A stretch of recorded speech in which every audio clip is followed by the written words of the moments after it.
नमस्कार सर्वांना. काही वेळ आपल्याकडे ना इडलीचं बॅटर शिल्लक राहतं, त्यापासून पण आपण छान छान रेसिपीज करू शकतो. त्यातलीच एक गॅसवरती पॅन गरम करत ठेवायचे. त्यामध्ये 2 चमचे तेल, पाव चमचा जिरं, एक छोटी वाटी बारीक चिरलेला कांदा घालून घ्यायचा, बारीक चिरलेली शिमला मिरच, आलं लसूण पेस्ट.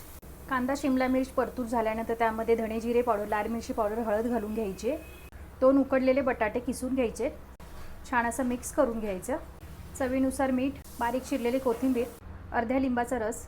भाजी आहे ती आता गार होऊ द्यायची. पेल्याला तेल लावून घ्यायचे, त्यामध्ये इडली बॅटर भरून घ्यायचं. बटाट्याच्या भाजीचं असं रोल करून घ्यायचं आणि मध्यभागी ठेवून वरून आहे ते बॅटर घालून घ्यायचे. परत एकदा एका कढईत पाणी उकळत ठेवायचं आणि त्यामध्ये पेले ठेवून द्यायचे आणि 10 ते 12 मिनिटं वाफवून घ्यायचे. वाफवून झाली काढून घेऊयात. 2 चमचे तेल घेऊन त्यामध्ये जिरं मोहरी घालून घ्यायची, हळद मिरची पावडर घालून घ्यायची, वाफवून घेतलेली इडली घालून घ्यायची.